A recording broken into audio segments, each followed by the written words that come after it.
Welcome back, guys, to the Beyond Condition podcast. Today, I am flying solo.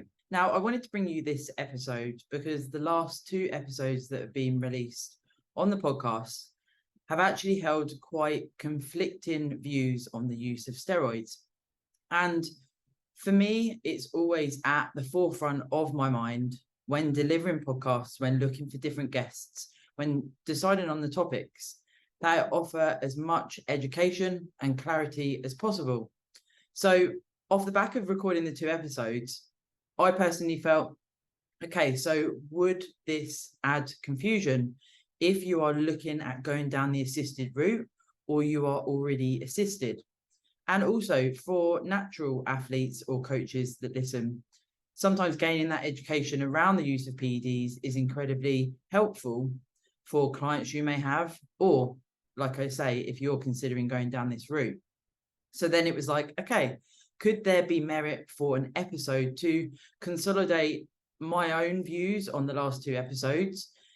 But also, although they do seem conflicting, actually there was quite a few commonalities across the two episodes, which when editing the podcasts, I was able to listen and go, oh, okay, so Jeff and Tony agree with X, Y, and Z.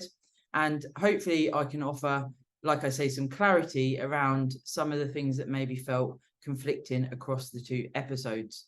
And for me, certainly, when I am editing the podcasts and listening back, I always try and put myself in the mind of, if someone is listening to this, what are they going to gain? What are they going to learn? And what are they going to potentially think and feel? Now, as we know, everyone has a different response to information that they take on.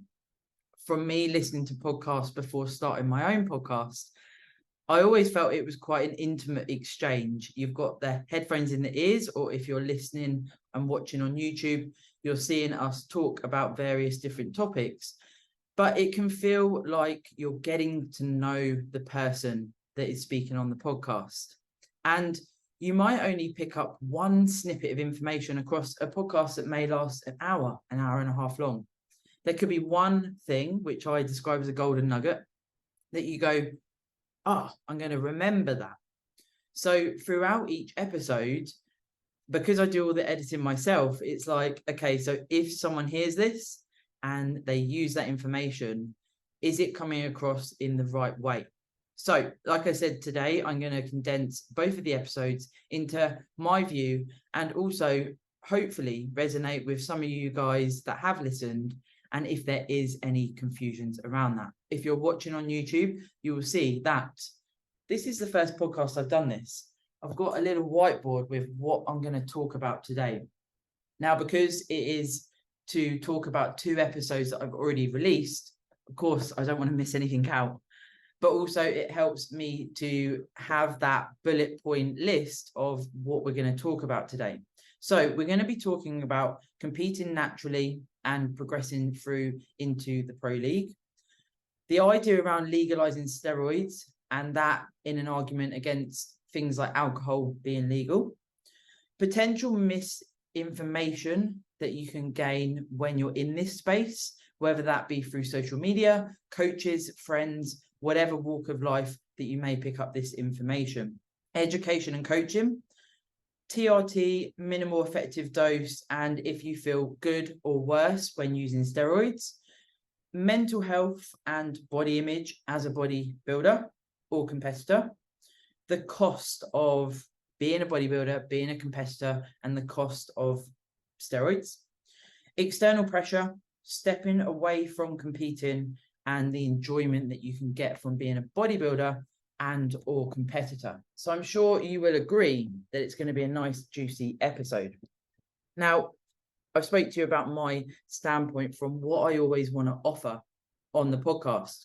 And I really do hope that this resonates across how I interview, how I speak to the guests, and also for you guys to know that actually, for me, the podcast is a very, very big role in my life. I say to Matt, my other half, quite often, you must be fed up of me chewing your ear off about the podcast, because When I say I wake up thinking about it, I think about it throughout the day, and I go to bed thinking about it. I even dream about it. Who can I get on the podcast? What topics can I cover to bring you information you may not have heard before? Or could I simplify it and offer more context into certain topics you may have heard about before? And for me, right back when I started the podcast, an episode with Joe Jeffrey, it was a great launch into the podcast and one of the main drivers for me doing the podcast, to increase the awareness and the education of PEDs, particularly for female competitors or bodybuilders. Now, at the time, it was still pretty taboo in regards to how much people would talk about their own use and how much coaches knew about PED use for females. And Joe certainly did really help me bring this to the podcast. We did a number of episodes talking about many different compounds, different ways that you can utilize them, what sort of doses you could look at, and to do this in the most safe and effective way as possible. And my gratitude always goes to Joe. He helped me a lot. And I wouldn't be where I am today if it wasn't for Joe and his help. And what he did was, through spending time together, he helped me understand more about PEDs. And for me, certainly, my intrigue was there right from the start as to if I would go down this route, I needed to understand what the implications were. I actually met Joe through my coach now, Tom. And Tom, again, a lot of gratitude for Big Tom, my coach. He's been with me every step of the way.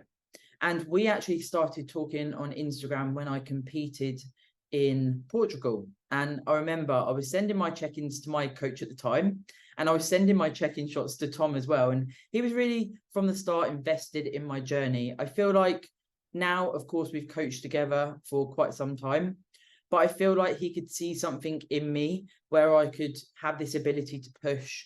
And I have a lot of focus as a competitor, and he could see my passion and what it meant to me.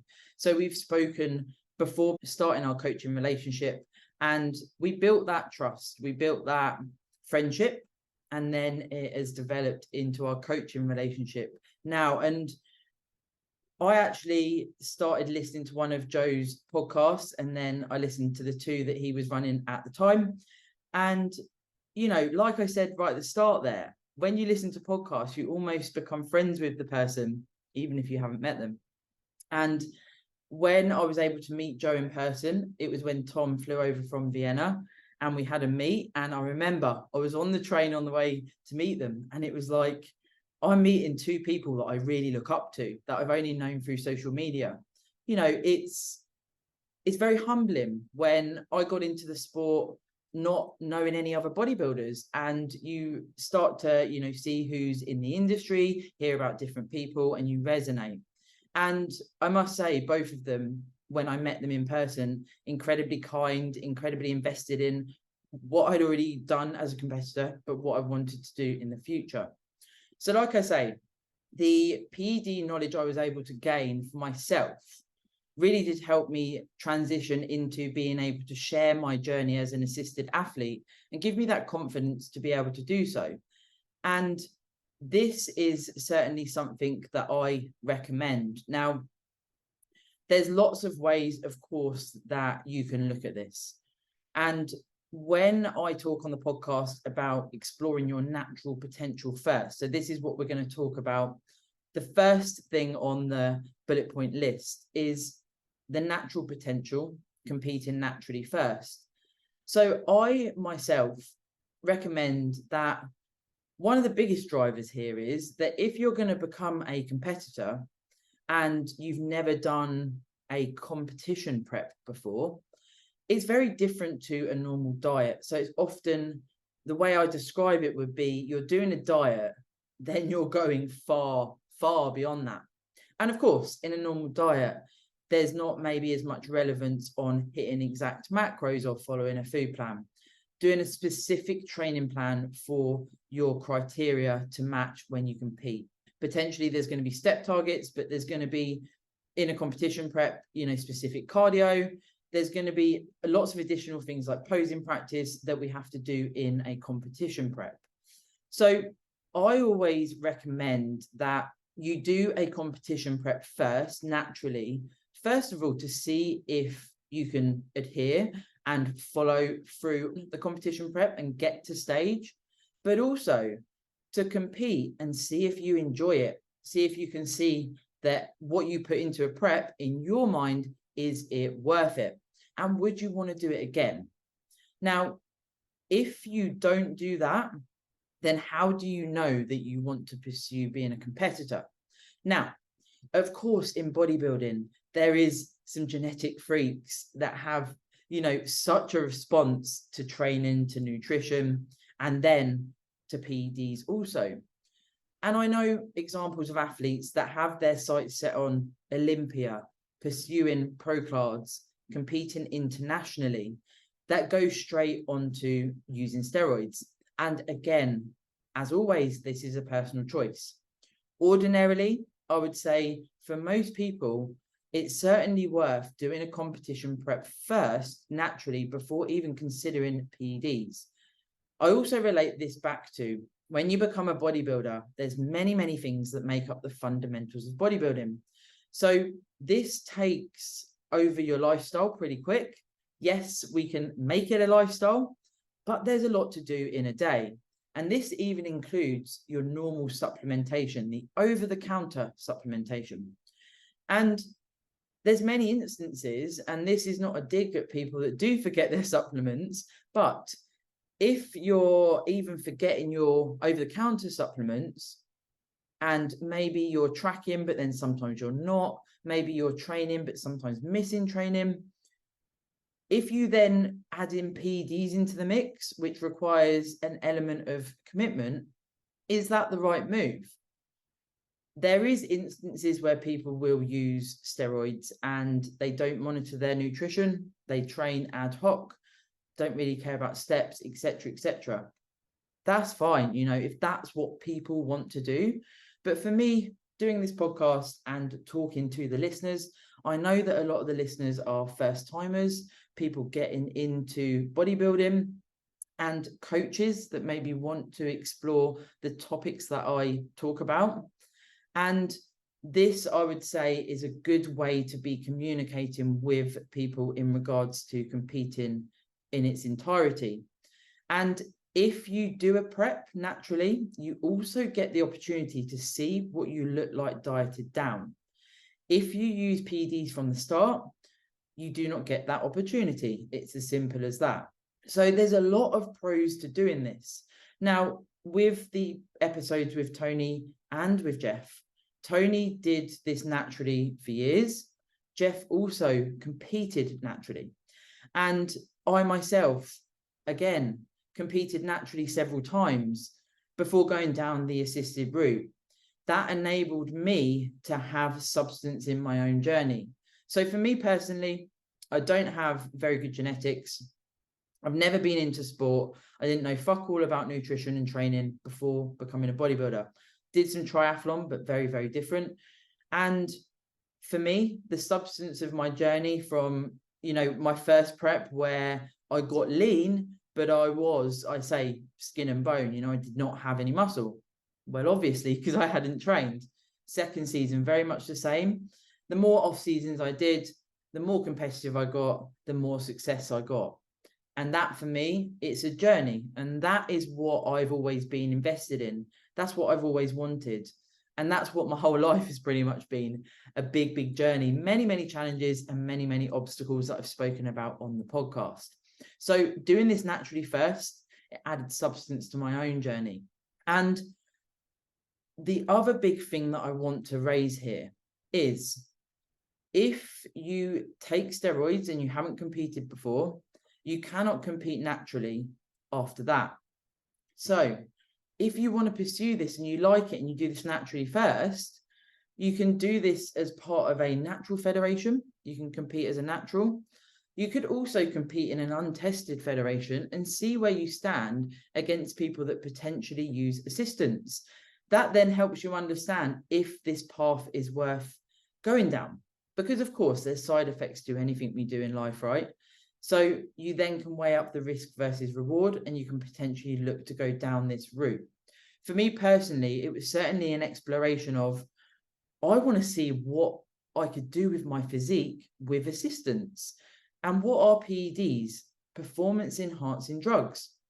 And for me, it was such an intrigue. It was such an excitement around it. You know, when I started speaking to Joe and Tom about this, and Ryan, he also helped me going down this route, they really, really looked after me. And I feel incredibly grateful, like I said, that I was able to ask questions. I was able to understand, what would this look like? What do I need to commit? What time?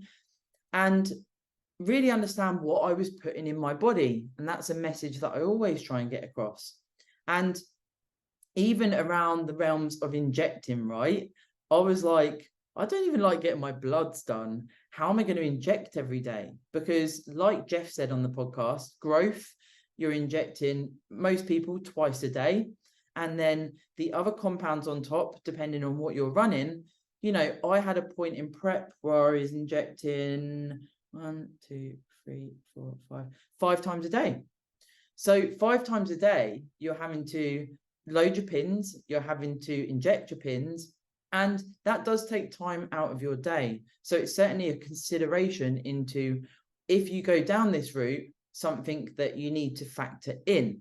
Now, on a podcast not long ago with Jeff Black, we spoke about the safer use model, which is what Joe and Tom helped me learn. And Jeff actually asked me a question, and it threw me off a bit, because I was like, what do you mean? But he said, do I believe in the safer use model? In the context he was asking, it was, do I believe in the safer use model for athletes that are pursuing high-level professional bodybuilding? And we had a conversation on that podcast about it. And it was an interesting conversation, because it sort of, I hadn't really thought about it like that. So for me, I'm on a minimal effective dose, and Tom and I timeline my use, and we put in exposures to anabolics on a timeline. So the maximum is 2 to 3 per year for me as an athlete. And then I use a safer use model, and I run that year round. So I was sort of on that mindset of, well, yeah, I do believe in it. It's worked for me. I've had an incredible physique response. I can't tell you how different my physique looks from very low doses.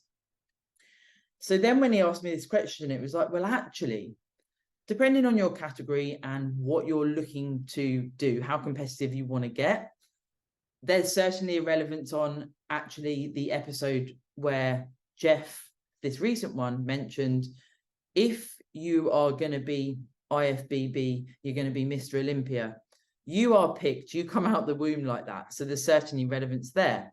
But back to what Jeff Black and I were talking about, it's like, are the athletes that are getting to the top of the top, are they going to be using the safer use model? And that is questionable, because what the sport has brought about now, it's freaky. Like, it's crazy what some of the top level athletes look like. You know, I look at the pictures on Instagram or whatever, and it's like, fuck, you know, this is insane. And in those athletes' minds, and I'm not speaking for them, you know, when you are driven by this sport, when you are looking to excel to the top level, is the safer use model, is the risk versus reward as prominent in their mind if they are pushing to the absolute elite? And that, of course, is a question for them. But it certainly gives you a spin on, you know, is the safer use model for everyone? And that certainly depends on what you want to get from the sport. Also, what your genetic makeup is. You could have a huge response from a very low dose. And I know that Joe works with people that have this, because the genetics support what you get from the PEDs, and then, of course, the training, the nutrition, etc. So there's some thoughts into competing naturally first, and going into the pro league, what you're willing to put in. This leads me on to, talking about the education, the misinformation, and the coaching part of this. So if your aspirations are high in this sport, right, your coach says to you, you can take this pretty far. You believe that you can take this pretty far. If you are using steroids and you are looking to pursue this sport to the top level or a higher level than you're at right now, then do you understand the risk versus reward and the side effects of the compounds you are taking? So me personally, like I said, I was in a very, very lucky position, and I'm still in a very lucky position. I asked Tom any questions about PEDs and he gives me the answer. I also have Matt, and we talk about my exposures, my use, the benefits, what the side effects may be, and we make joint decisions on my use. So I am very, very lucky to be in this position. I'm not alone here. What this gives me is confidence in my use. I would say, if you ask your coach questions about what they are asking you to take and they do not know the answer, is that validating what you are going to put in your body? That's a question only you can answer, but it's something that I think is important. When I went live with an episode with Dynamite, David, he said on the podcast, he was talking about doses of Anavar. And that was probably the most replied to podcast episode of people that have been told to take X amount of Anavar. And David was talking about what the side effects are, the virilization, the masculization on the doses that these girls were taking, and their coaches were not informing them of the side effects. Now, what I would say to you is the coach the one that has to deal with side effects, including if you start to masculinize, or is that you? That's a decision that you should be able to make with education and information. Because if you start to masculinize and the virilization starts to take place, some of these effects are irreversible. If this affects you and this happens and you are not happy with that transition, then the coach is not the one dealing with this. And what can you do in that position when this has happened and it's an effect that you cannot reverse? This is serious. For me, talking about steroids on a podcast, this is done with importance, because if you listen and you're able to get education, this will help you make an informed decision. Or you can look at getting a consult with one of the guests that I have on the podcast to talk about your PED use. And I know that most of the guests that have come on do one-off consultations where you can get help with PEDs. Some athletes have PED-only coaches, and then they work with their main coach that does the nutrition and training. So there is that option. Now, if your coach is not giving you the information you need and you question them and they say, just take it, that to me is a red flag. Again, this is your decision. If you want to have a coach where they say, take this and you take it, and you don't ask about it, that is then you making a decision to take steroids without knowing what the fuck they're going to do.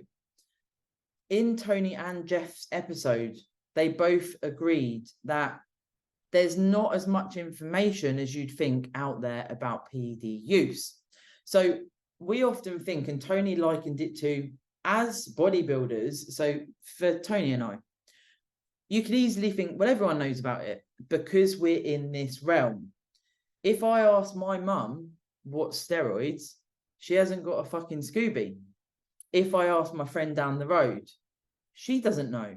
So the information isn't out there as much as we maybe think it is. However, there is information in there that are creating a taboo.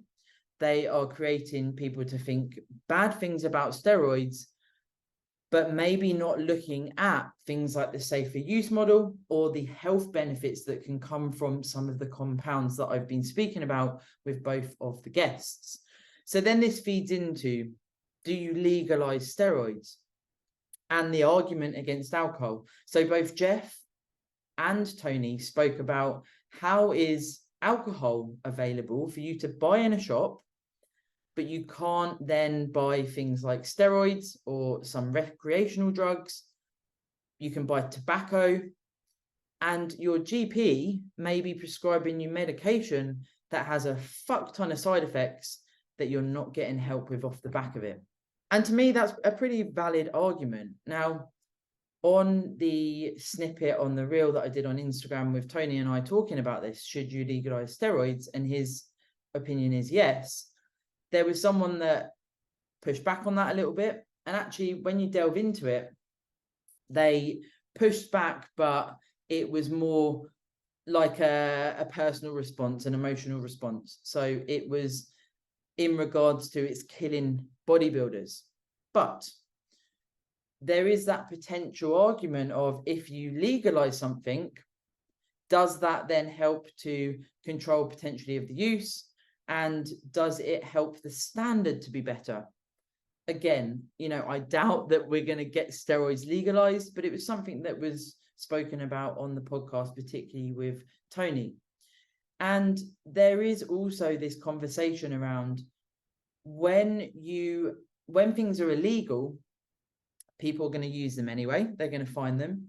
But does that then, like I say, facilitate shit gear? And could that lead to deaths? Another argument around this. But like I say, is it realistic to think that steroids will become legal? Probably not. But if we have the education and help from coaches that know what they're talking about, and they're going to be used anyway in sport, trust me, in many, many sports, probably every sport, that actually athletes are using these to enhance their performance. So when we then look at TRT, minimal effective dose. So when you look to go down this route, there's certainly merit in looking at the minimal effective dose for you as a genetic individual. So let's remember, everyone is different and everyone's response is different. You may have commonalities, but there is going to be a different response per person. So for me, going into the safer use model, it was decided between Tom and Joe, who designed my personal model, for it to be a low dose across several compounds and to assess what my physique did. And this, for me personally, gave me a lot of confidence in my use. So I'm not going ape shit. I'm not just injecting, a really high dose. For me, it was like, let's start and see what happens. And then, like I've mentioned, we can put exposures in. We can look at periods of time where I look to do that, and it's structured within a timeline, and we can assess tolerance. So it's almost like there's that option for a graduated progression through my PED use. So a bit like my journey as a bodybuilder, it's like, try it naturally first, gain muscle, going assisted. Like, there's that graduated progression. For me, being invested in the journey, it was like, okay, this makes sense. And certainly I'd say that this is a consideration. Now, there is also lots of information in our realm about oral only cycles, which is a very, very popular route to go down. Now, I certainly believe, and this is something I speak about on the podcast, the injectable route is something that creates this to be potentially like a worse, a more dirty, I don't know how you would describe that, but like a more intense way of, I'm injecting gear against a proper tablet. When you take your vitamins, you just take your vitamins, right? When you have some paracetamol, you just take the pills. Then you add in, an oral steroid, and it's like, okay, I'll just take that with my morning vitamins. So it's very, very easy. There's less, I guess, involvement. So you're not having to go, okay, I need to pin X, Y, Z. It also keeps the cost down quite a lot. And it's certainly a popular route to go down. But then there is, of course, implications to oral only cycles and orals in themselves. Hence why my exposures are a maximum of 8 weeks if I'm using something like Anavar or Primo. And I personally have done Primo. Tom and I did a cycle in my last prep. And then I've done 2 rounds on Anavar so far this year. And there may be a third one this year, or potentially it would be next year. And that's, like I say, for a maximum of 8 weeks alongside the safer use model daily use for my PED model. So again, for me, that's a minimal effective dose. And that aligns with what I want to get from using PEDs from that informed consent. Do I want to push that any more to gain more muscle right now? No. So the decision is we utilize exposures, we put them in the timeline when it's suitable, and my use is built around what my goals are. So when we then look at TRT, which I've mentioned already, and this is something that was a commonality across Tony and Jeff, both of the podcasts. Jeff, throughout his journey, used various different compounds, and now he uses TRT. And we spoke about on the episode with Tony about TRT being something that many males should consider, particularly as you get older, because natural testosterone decreases. And actually, Tony spoke about his theories around the government utilizing that as a strategy, because let me tell you, I lived with someone for many years with very bottomed out test. His mood and energy and general well-being was incredibly down. It was very low. And I saw what low test looks like if you're someone with low testosterone. Sex drive is affected. Your general life is affected. And it's often associated with like feeling depressed. So certainly people would think, well, I'm depressed, and maybe wouldn't resonate with this being because they have low testosterone. So TRT is something that I would say is a commonality across both of the episodes. And you may or may not know, but a lot of guys that use gear, when they use testosterone, even when they come away from competing or even from bodybuilding, they will still utilize TRT probably for the rest of their lives. So that's certainly something to consider around the TRT model. Now, next on the bullet list, when we then look at mental health. So I'm going to talk mainly around the podcast with Jeff on this one, because this is where the sort of, I guess, the conflict of opinions around steroid use and the mental health came up in my mind when recording both of these podcasts. So the mental health effects as a bodybuilder in general, let's not get it twisted. It's a hard sport, it's an extreme sport. And that in itself brings extreme behaviors, extreme actions around what you're willing to do to compete to the best of your ability. And Jeff's story was extremely inspirational for me. It was a story that was very, very unique to him, and the trauma that he came from as a child. Wow, you know, like he said throughout the podcast, to stand where he is today and not be dead from many, many things that he's faced, whether that be suicide or the health complications from steroid use and drug and alcohol abuse. It's amazing what a person can withstand, right?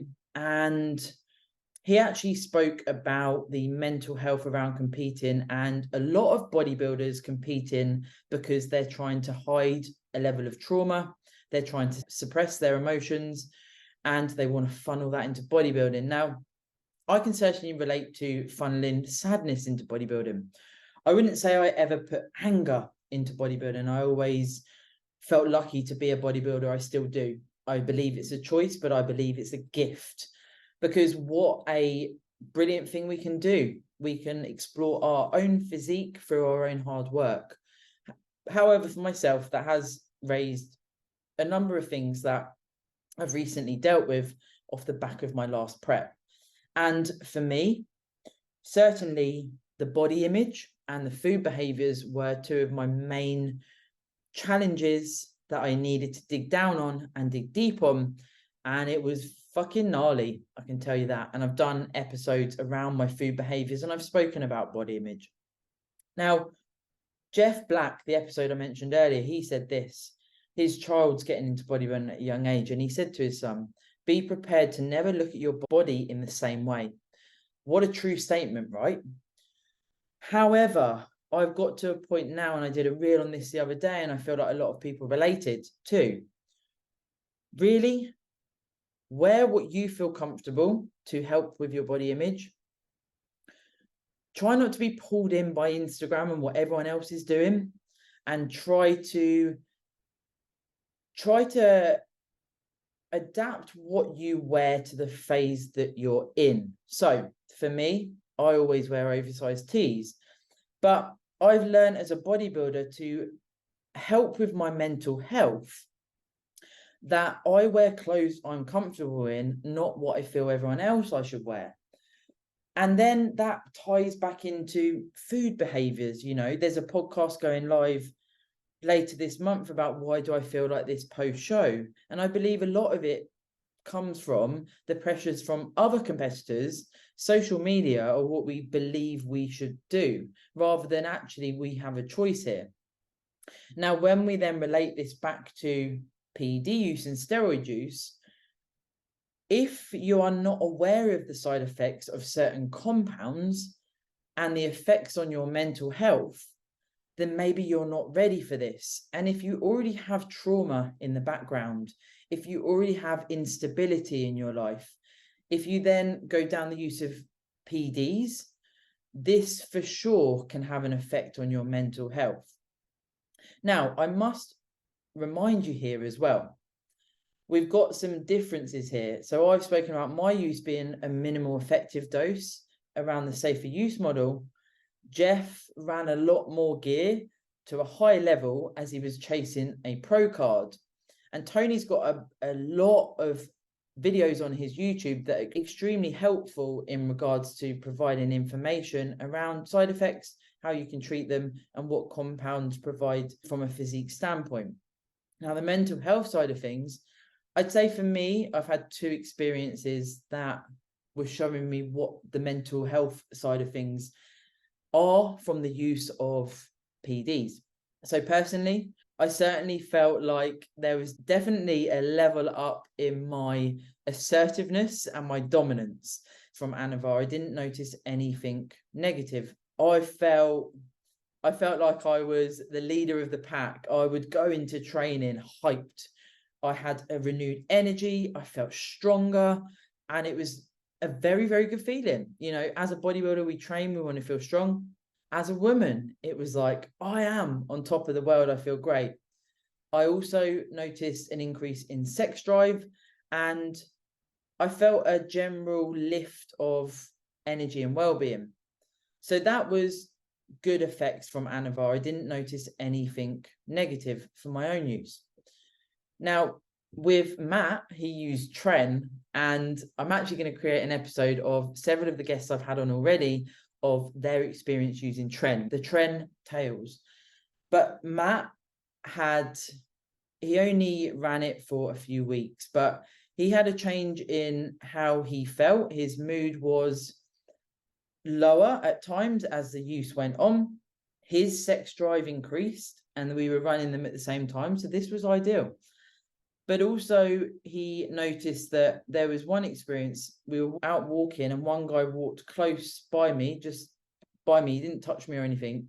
And Matt said a red mist descended, and automatically he wanted to protect me, even though this guy was just walking past. And I didn't even know it had happened.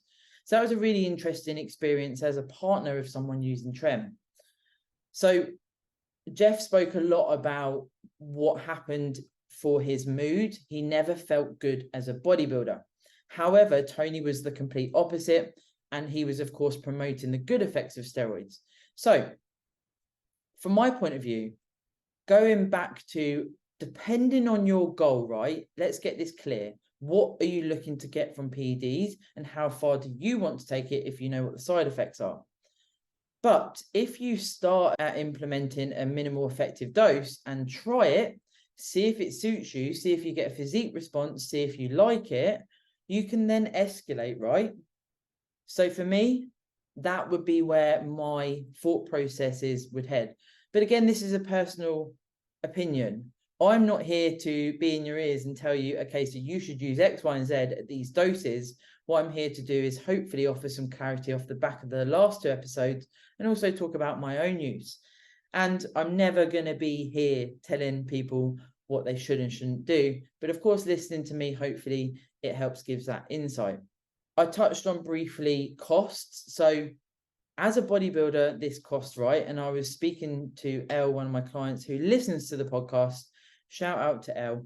And we were talking about the cost to be a competitor. And this is something sometimes coaches maybe don't inform you about, right? But bar, your gym membership and your training and then your food, you've then got the cost of a coach, which is an investment that I've always taken with a priority, especially if you're looking to compete. And also if you're looking to pursue this goal as a bodybuilder in itself. So if you're looking to diet past what you've done from fad diets in the past, if you're looking to really enhance your physique development, if you're really looking to work on all areas of your life and install the fundamentals, but explore this physique development journey, this doesn't mean that you have to compete to validate that and have a coach. A coach is there to understand you and work with you on your journey. And so much can be explored. And Elle and I were talking about this. So then when you throw in being a competitor, it's like you've got a bikini, or for a male, you've got your trunks or your budgie smugglers. You've got your show in itself. You've got travel. You've got hair and makeup for females. You then add in PEDs and that clocks up. You have your normal supplements. You have things like whey protein. You have things that are going to complement your journey. So it may be that you have blue light blockers. You might have additional things that are going to complement your journey. And the further into this you go, the more you learn, the more you go, okay, so this could be another part to my puzzle to enhance my physique a little bit more. I'm going to invest in that. So always think about this logically, right? Now, the importance as well, before you go on to PDs, for me personally, to get your bloods done is a very big thing. So getting your blood panel done, see where you are at. And this is a consideration to look at throughout your time as a bodybuilder. Now, Tony spoke about doing this monthly. Jeff said, he did it regularly. I personally do it regularly to see exactly where my health is at. Now, Jeff actually mentioned as well, looking at getting your heart checked based on his high usage. And this is certainly something I would recommend if you're looking at running a fair amount of gear. And this is something I would hope that your coach looks to advise you on.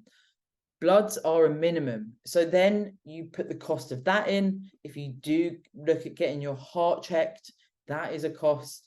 So there's lots of things that are going to be thought about before even looking at going down the PD route. I would say personally, it's something to consider.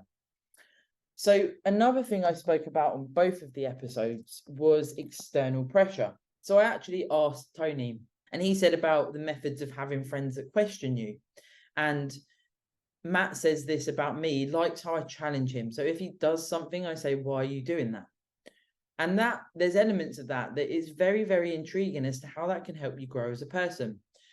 And it's certainly something I work on with clients, the mental health side of things, the mindset side of things. What are you thinking and feeling? What do you want from this journey? What do you want from coaching? Making that clear. I need to offer my clients what they are paying for because I am there to serve them. I'm not there to tell them what I want them to do without their full understanding and their consent. I can suggest several different things and then we come to an agreement together because it's a coaching relationship. And that is super, super important. And that also helps with that authenticity of your journey if you know what you're doing and you have that understanding. And Jeff, on the other side, spent most of his life to get to where he is today, where he's much more solid. He has a therapist. He's been through different trials of utilizing psychedelics. He's been through a lot in his life. And today he now stands there feeling, he said it's not perfect, but he feels happier. Now, if we then look at becoming assisted, is there a potential for external pressure? For sure, there certainly is. And I actually did an episode with Austin and Joe on OPD, their podcast, and we spoke about what were my main worries, and one of my main worries was telling my mum. Mum, I'm going to use steroids. So what I decided to do, I wanted to tell my mum, because I think that's a very important message alongside this, that if you're in a relationship or you live with other people, maybe you have children, there needs to be some thoughts towards your use, I personally feel. And I sat down with my mum and explained it. For me, going down this route with Joe's help, with Tom's help, with Ryan's help, I was able to have support. And also another big driver was from competing for years and years. I did have low test. I had T3 and T4 conversion issues. I had a failing kidney. I had several things that were going on. So that was a big driver there for me. So I could spin that on its head and speak to my mum. Look, this has happened from me doing this for so long, from doing so many preps. I need some help for health, but I'm also going to use exposures to help me progress my physique. And she's fully on board. And I told her, you know, it's going to be using orals, it's going to be using injections, and this is what I'd like to do. And she understands. Now, not everyone's going to have people that understand, but I certainly feel like being upfront with your use is going to be a much better way to go down this route, right? So external pressure wise, that was my main concern. Now, I personally have only ever had one bad experience against my use of PEDs. So for me, doing the podcast, I've spoken about how it's important for me to bring up the awareness of PED use to help the listeners. It's as simple as that. This is not for me to gain anything. I started the podcast because I wanted to help people that started where I start, that start their journey, and they could utilize my experience from the sport, and hopefully this would help their journey. It's to bridge the gap. It's also to talk about things that are not talked about enough in my mind, or maybe talk about things that haven't been spoken about on a podcast that you've already listened to. So the external pressure that I received was, I don't know what the right words are. It's actually quite upsetting as an experience for myself, from why I wanted and I do this podcast. I am okay with conflict, right? That's fine. You know, if people push back against me personally, you know, it happens in life. It is what it is, and I can only do my best and stick to my own moral compass. What I do have a problem with, and this is what occurred on this episode that came up, is someone being degrading and damn right rude against people's choices in this space. So like I say, this is the only pushback I've had. I was actually 2 weeks post-show from my last season. Now this season was fucking brutal. I lost nearly 25 kilos. I poured fucking everything into this prep, like I have done with every prep. But I got pretty lean, right? I got beyond what was required for my category, really, and I swayed the lines a little bit. It was a personal exploration for me, and I thought, fuck it, you know, I'm not going to be at this point again. I'm going to push to get even leaner. Tom and I spoke about it. Matt and I spoke about it anyway.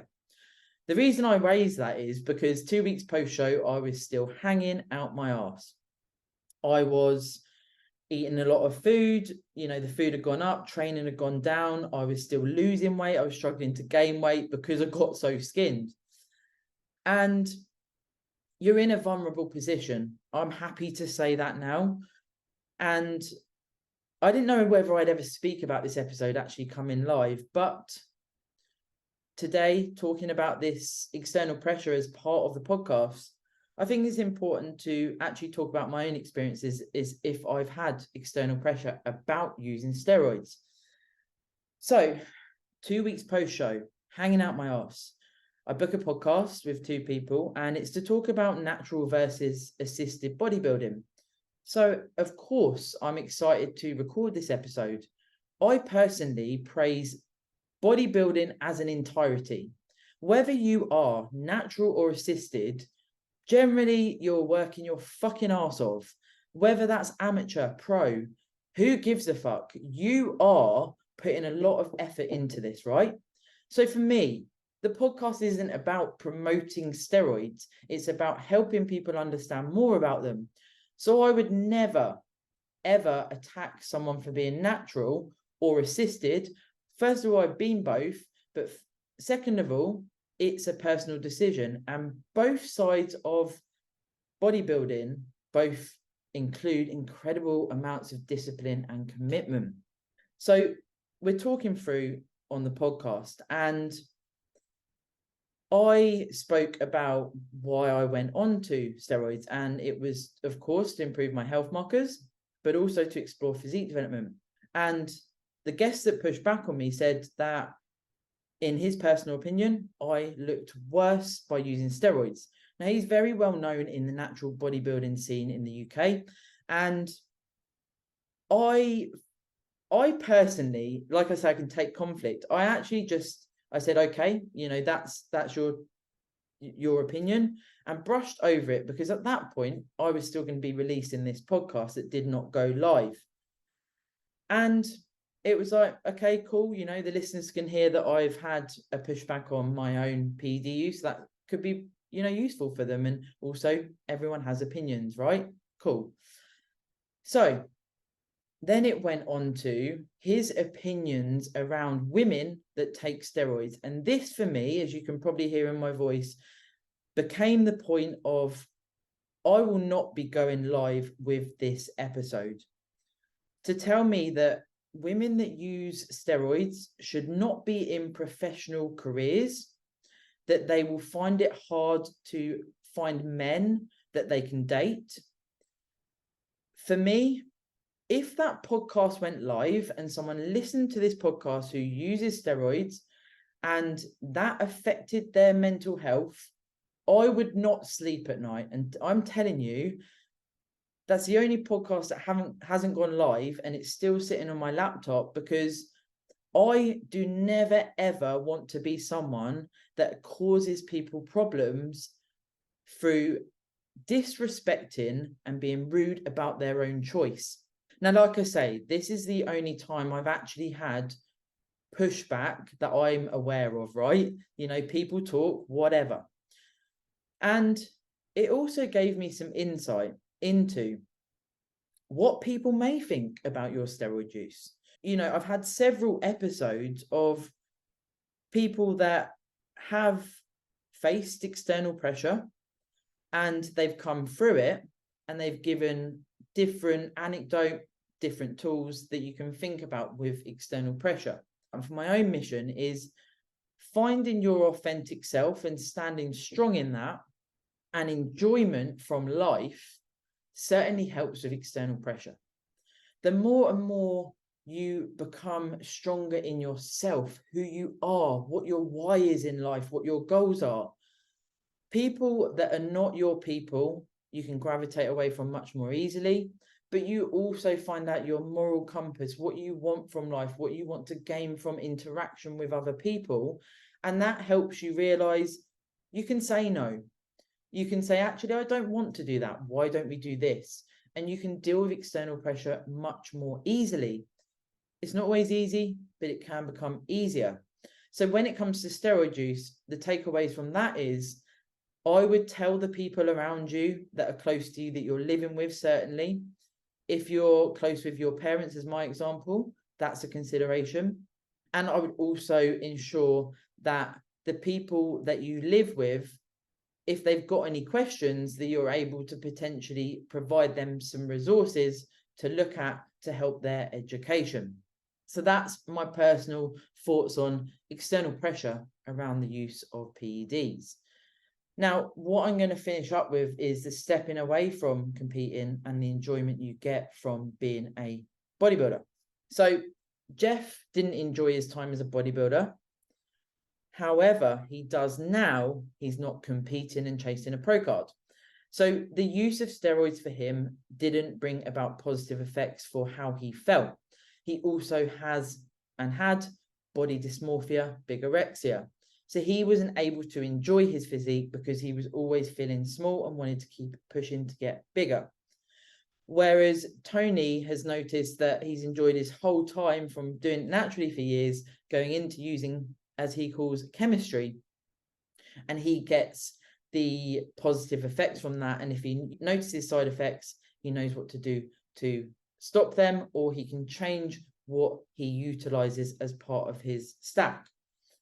What Jeff said about enjoying it now is that the competing didn't bring out the best in him. It pushed him to pursue the pro card, more steroids, and that took away from what fulfillment he now gets from enjoying training 4 or 5 times a week and enjoying what bodybuilding can bring. So I would certainly say the message there is that enjoying this lifestyle and it being a choice, the level you want to do it is certainly down to you. Now, do you enjoy the fundamentals of bodybuilding? Do you enjoy getting steps? Do you enjoy ensuring you tick your boxes? Do you enjoy training? Yes, there's times when training becomes hard, right? You're at the tail end of a prep, hanging out your ass, and it's fucking hard work. But you enjoy that cathartically, right? If you're in the sport for the right reasons, for sure. Or you get something from it. You get growth, you get that sense of achievement, you're getting close to stage, you're pushing, and you get that cathartic enjoyment from it. If you start out and you hate hitting targets, you don't want to train, and you don't want to follow a food plan, is it the right path for you? I would say it isn't. Can you grow to enjoy certain parts of bodybuilding? For sure. But this is where potentially working with a coach to understand what your goals are, what is realistic for you, and what you need to put in to reach those goals is certainly gold here. Now, when it comes to getting a coach, I'm actually doing an episode with Dynamite about coaching red flags. We're going to talk about the coaching relationship. So that's going to be a cool episode to understand a little bit more through that. And with the enjoyment side of things, you know, exploring physique development, exploring what's possible, I certainly feel that there's merit in wanting to use that as a driver for you to progress as an athlete or as someone that wants to get into bodybuilding. And, you know, when you look at this in conjunction with PEDs, if you enjoy this journey already and you enjoy physique development, surely there's merit in more substance behind your use. If you're told, which I've heard before, that you need to use steroids to be competitive, address and think about this and understand whether or not this route is for you or for your coach. Because if that's a first timer, you cannot tell them if they're going to be competitive in a natural federation or an untested federation, because you do not know who will turn up. You do not know how busy the show will be. Have you explored what they're capable of in a prep and what they're going to look like when they're dieted down? Have you asked them what they want to put into this sport longevity wise? Have they even tried a prep? So if you come up against this from a coach and you're almost pigeonholed into use of PEDs, I certainly would say that you need to think about this. I'm going to wrap it up with stepping away from the sport. I would say listening to Jeff's podcast is very insightful into how he did it from a background of trauma, from bigorexia, and then coming away from the sport and utilizing therapy, different methods of therapy, and also the gravitation away from watching and listening to bodybuilding, being able to switch his mindset into different hobbies and ways that he can look to enjoy life outside of bodybuilding. It certainly shows that there is life away from the stage. And also, I hope that throughout this podcast, you've been able to understand a little bit more about those two completely different episodes, but actually how there was still commonalities. I hope that potentially sharing more of my journey helps your journey. And of course, if anyone has any questions, or you can share this episode on your story on Instagram to spread the word if you think it would be useful. You know, for me, the podcast, I'm in a surreal spot right now, having the guests on recently from a documentary on Amazon Prime. Wow, you know, and where is the sky is the limit? Where is the podcast going to go? all I can hope for is that I keep getting on to different guests. I keep thinking of different topics. I keep hearing from you guys, which I value, to excel the podcast and give you whatever I can to help you as bodybuilders and of course as people. But I will keep trying my best to get guests on that you maybe never heard of, guests that are going to bring you insight into a multitude of different topics. I don't want to be a podcast that has the same guests that every other podcast has on. I want to bring you juicy subjects, different subjects, true life insight, because bodybuilding is not just the pom-poms of life. There is dark sides to it, but there is also always a choice. And I'm going to end it there today, guys. But thank you for listening. I hope you enjoy this episode, and I hope to see some tags on the gram.